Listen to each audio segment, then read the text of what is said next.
Hey, welcome to Injury Territory. I'm Will Carroll, and if you've ever followed my work over the years, thank you. Maybe you saw Under the Knife, one of my books, all of my columns, the researcher, probably more tweets about elbows than anyone should ever send. You've probably seen me on Foul Territory as well. You know where I live professionally. I work in the intersection of baseball and health. Injuries, recovery, performance, risk, not just who's hurt, but why it happened, what it means, and what comes next. Because injuries in this game aren't random.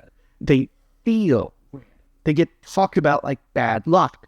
But when you look closer, and you look at the workload, the mechanics, the training, the decision-making, the aging curves, the roster pressure, you start to see patterns. You start to see risk.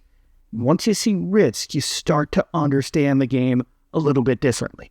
And that's what this podcast is going to be about. Injury Territory is going to live in that space between the training room, the performance lab, and the front office. We're going to talk about injuries, obviously, specific injuries, trends across the league, recovery timelines, surgical decisions, workload decisions. But the goal here isn't to chase news. The goal is to give you context. There's a lot of injury coverage now, but most of it lives at the surface level. Players out 4 to 6 weeks. Player had a clean MRI. Someone's ahead of schedule. Someone had a setback. Those phrases sound precise, but they don't actually tell you very much. 4 to 6 weeks for what? Based on what baseline? Ahead of what schedule? And maybe most importantly, what does that player look like when he comes back? Because recovery isn't a date. It's a response. The thing that gets missed most often is that the injury itself is only part of the story. The real story is everything around it, how the player was used, how the team manages his workload, which has become something of a dirty word these days, how risk is tolerated, what the roster situation looks like, what the incentives are, and sometimes how the game itself is changing under everybody's feet. We're going to talk about all of that here. Some episodes will be me breaking down what's happening around the league when I can speak straight.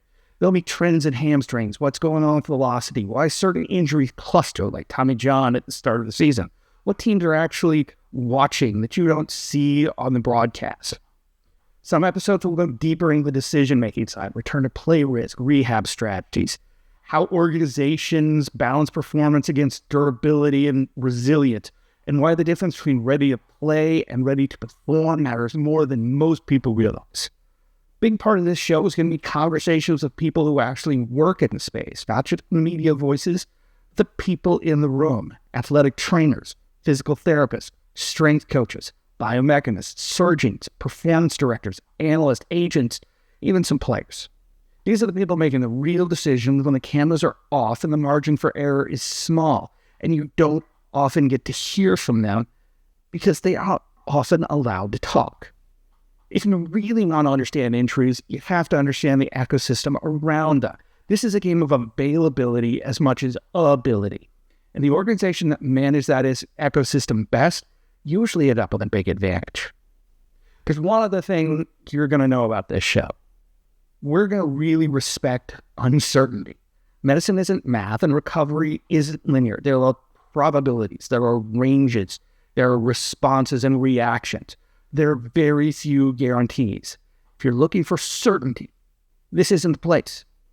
But if you want a better way to think about it, is how risk builds, how recovery actually works, what the warning signs look like, and what teams are really reacting to, that's what I'm going to do here. The goal is simple. Look, when you hear that a player is out 4 to 6 weeks, you'll understand what that actually means when someone comes back early. You'll understand the risk that comes with it. When a team shuts a player down, you'll know what decision they're really making. That's going to be injury territory.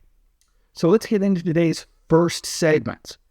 Because one of the things I always look for as we head into a season isn't just who's hurt, it's who's coming back. Comebacks tell you a lot about where the game is. They tell you what modern surgery can do, what rehab can and can't do, how aging interacts with recovery, and how teams are thinking about risk in real time.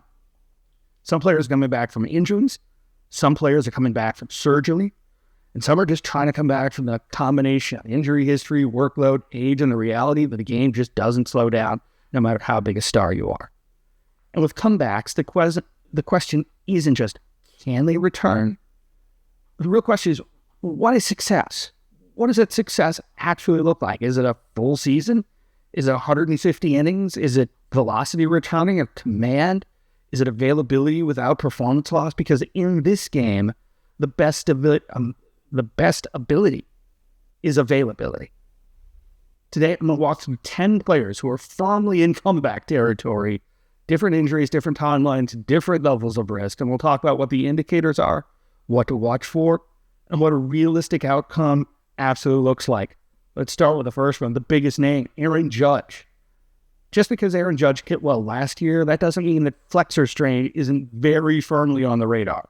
For pitcher, we know the flexor's involvement in deceleration, absorption.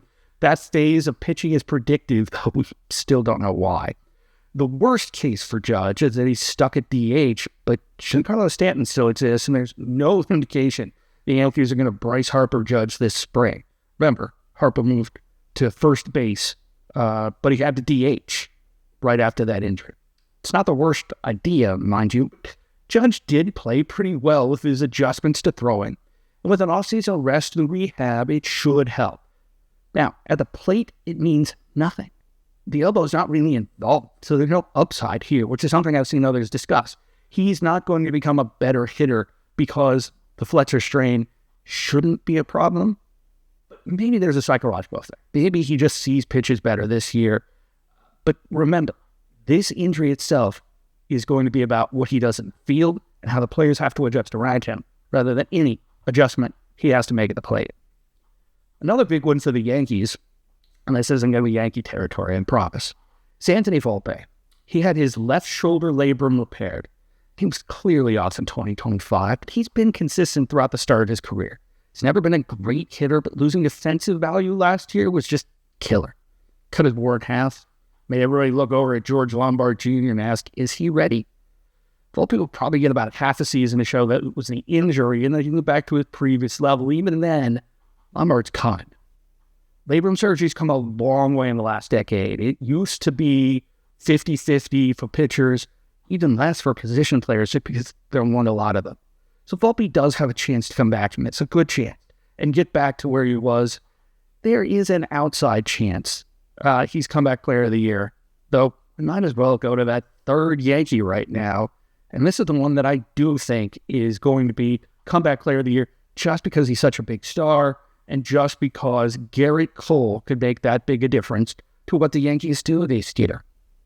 I will stand on the hill that braced elbow reconstruction, this internal brace, the kind of bridge that they put over the ligament in between the bones, strengthens it.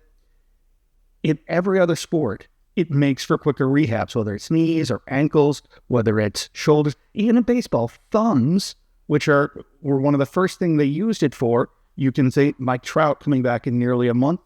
There's a number of players going all the way back to Dustin Pedroia. There's come back in about half the time they used to because of this brace. But for elbows, evidently it's just the same for the rehab. It shouldn't be. And this is one of the problems with Cole. The Yankees are saying that Cole's currently on track for a May return. That means he'll spend April bouncing around Trenton or Somerset or wherever the Yankees have their affiliates these days. Well, the tight AL East could be decided by a game or two. Missing 3, 4, 5 starts, that could be the difference.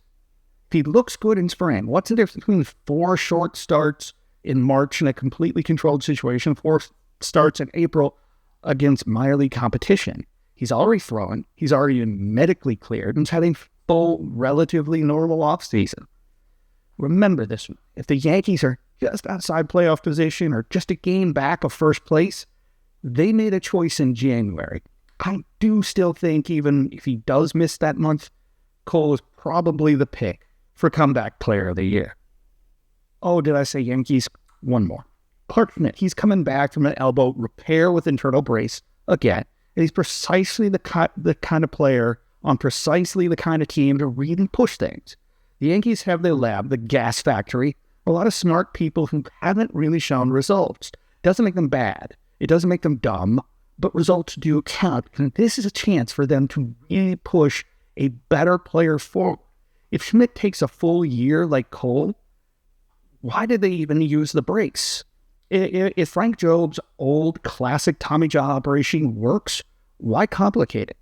We know from extensive data that internal braces do allow quicker returns. Even Jeff Dugas, the doctor who really pushed this forward, works in Birmingham, mentored by Dr. Jim Andrews, the great, who should be in the Hall of Fame along with Frank Job.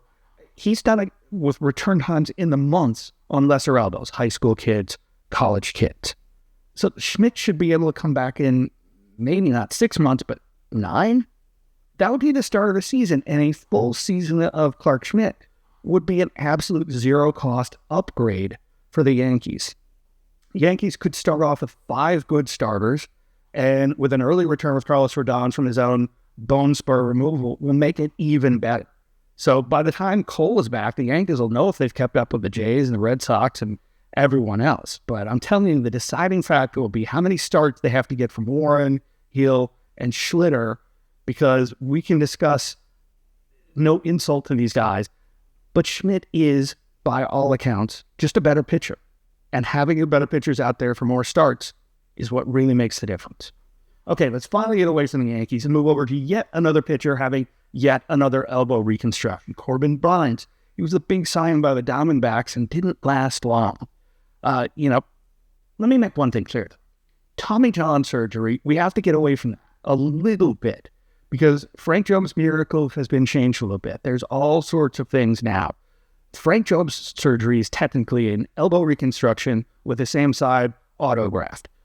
You take the ligament out of the wrist, or he did. We'll sometimes see hamstrings now, but then you put it where the ligament was. Yes, you take a tendon and put it where a ligament was. It eventually turns into a ligament through a technique, not a technique, but a process called ligamentization. It takes about 4 years, which overlaps with the research I did back in the 2000s about what I called the honeymoon period. Why do guys not get injured in those first 5 years? Could well be that something in that ligamentization phase really protects it. But we don't just have that elbow reconstruction with same-side autograft. You can see why we had to come up with a nickname. I mean, Yankees team doctor Chris Ahmad has his triple Tommy John, which is basically belt and suspenders. There are 2 other variations. There's reconstructions with internal brace, repair with internal brace, where they put the ligament back together. There are a lot of variations here, but when we know which one it is, I feel that it's enough to note. So the rehab should also be different, but they aren't right now. We're basically using Kim Wilkes' basic one from about 1984. There have been some updates. Alan Jaeger has one. Mike Reynolds has one. They both have really good things to it. There's some that are using sensors. Again, we'll see how it goes, but we're getting different results. The rehabs should be different, but they really aren't right now. So with Burnes, he's on record as saying that he wants to come back in July. That would be the 12-month mark, and that would be pretty good, especially for the classic Tommy John. He'd add to a good staff. They certainly don't have that ace-level guy, even with a return. And we have little reason to think that post-Tommy John surgery, Burnes won't be that guy again. So health really matters for teams in that blanket zone, right? For a majority of teams, most of them are 500, a few games over, a few games under. You throw a blanket over. So, health or something like a Cal Raleigh breakout, really the only differentiators for them. All right, let's go with Phillies. Zack Wheeler, for years, had emerged as an ace. With Aaron Nola, with the emergence of Chris Sanchez, with Ranger Suarez last year and Andrew Painter this year, the difference between Zack Wheeler and somebody who's not Zack Wheeler, even if it's Taijuan Walker, who's very good, the difference is huge. But Zack Wheeler had one of the toughest injuries, one that I've actually recently watched a thoracic outlet surgery done, something I'd never seen before, and it is brutal. This isn't scope. This is open. When they take out a rib, like what happened with Wheeler, they do it with a big knife and these crunchy scissors. So vascular surgeon's pretty amazing, but man, you do not want to watch it if you're squeamish. So it's pretty tough. guys do come back from a lot. We've had them going all the way back to, I think the first one I remember was Chris Carpenter. I always remember that one because the other population besides pitchers and overhead throwers that get this kind of thing are carpenters because of the overhead motion. Though we see a lot less of carpenters, and I asked the surgeon why, and he goes, nail guns. Well, that makes a difference. Maybe pitchers need to figure that one out. It's still hard to get it right. The rehab is time-consuming. It's frustrating. You're missing a rib, so yeah, there can be some other complications. There are nerves and blood vessels involved. It's really tough. So here's the thing. Wheeler's throwing. There's some indication we'll see him in the spring, and the timing is going to make it so we'll probably not see him until April. May?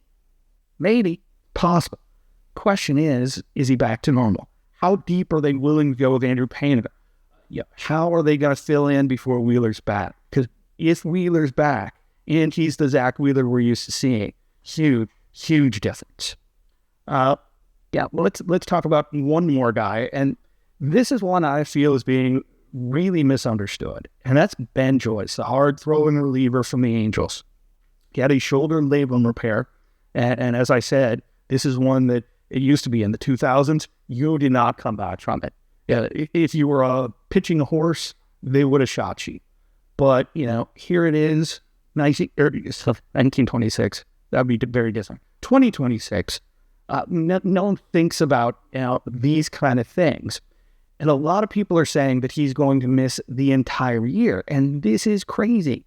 This is absolutely nuts because the success rate has jumped. Dr. Neil Elytros, the Dodgers and Rams team physician, one of the two or three guys that you'll hear most top pitchers going to, those names shift a little bit. But Elytros, Keith Meister, there's a few others out there that definitely you'll hear their names on injury territory over and over again. But that technique, they basically changed how they sewed things. They have some new hardware that syncs different. The rehab's much the same, and it's hard to change because there's so few successes here. So while Joyce is throwing, putting a real timeline of this is hard. But what's hard is figuring out what his stuff's going to be. Is he going to be throwing 103? Is he a viable pitcher? He's throwing, 95. We don't know that either. But the idea that we won't know this by the end of spring training is just as crazy. Now, we've seen some long rehabs. I talked about that with Tommy John surgery. Why in the world are these going so long? Don't know. But for all people saying, ignore Ben Joyce in a fantasy context, I'm not saying he'll rush out, but he might be one of those guys you stash at the end of their bench, because I do think we're going to know when he's coming back much more quickly than many do. Let's go through a couple more. And this is another one that I think is misunderstood. That's Masyn Winn, who had knee meniscus surgery. It's a new era in St. Louis with Chaim Bloom in charge, and he's not scared of making moves, as you've seen with all the trades. And he's cleared some space and might clear more if the right deal comes along here in spring training. But does he have pieces in place? If so, he needs them to be healthy and move forward, because development has got to be more productive for the Cardinals. So the one guy who's really exemplified what they want to get from their prospects and guys that are up and coming is Masyn Winn. He's the one that's really established himself as a valid, valuable starter. Last year, he was a little bit down, but he was dealing with a meniscus tear, and by the end of the season, they just said, you know what, let's go ahead and take care of it, give you plenty of time. Now, they did not repair it. This is one of the things you have to watch out for. You'll often hear the word repair thrown around as in, oh, we fixed it. Okay, yes, but repairing a meniscus means going in there and stitching the little thing back together, and that doesn't have a great success rate. It's better if it works, but it only works about half the time, so you're kind of gambling. With Winn, they just cut off the little piece, scraped everything down, what they call a debridement, and partial meniscectomy. And we're getting better with these. In the long term, I'm talking 10, 15 years, he's going to have more consequences. Yeah, down the line, he's probably going to need a knee replacement. But for right now, he's fine. He's running well, I'm told. He's been having basically a normal offseason. He would have had a 4 to 6 week period where he would have been on light work, just doing the rehab stuff there. But I think we're going to see him real early in camp, and he's going to look like a normal Masyn Winn. So don't be the one that gets caught behind. The other one I want to discuss, and this is a guy who played last year, but I think we have to kind of take a look at the timing, and that's Ronald Acuna. Heck, we just saw him at Bad Bunny's halftime show. So we've seen this movie before, and it was Ronald Acuna that we watched. That first year back wasn't as bad as the first time, because he kind of got it. He's been through this process. So if the second season goes a little bit better than last time, well, he'll be an MVP again. That's pretty darn good. Is it confidence? Is it something physical? We don't know. But there's no reason here to think he won't be 100% physically and perhaps 100% psychologically. He played in the Venezuelan Winter League. He's age 28 now, so I do think we'll see a jump in his power. I think if he feels more confident in that knee, we're going to see some more speed, and that would definitely put him in that MVP conversation. Acuna's the Braves' engine, and with both knees now repaired, we have to hope that he's done with the knee reconstruction, at least until he's well retired, because he is such a fun guy to watch play. Now, this has been the first episode of Injury Territory. I hope you enjoy it. That's going to do it for this episode. It's a little bit of a short one. I want to get this out there. I want to get your feedback. I want to get those guests lined up. Got some, and you're really going to be excited about some of these, even if you don't know their names. I think that's going to be actually the exciting one. Yes, we're going to have doctors.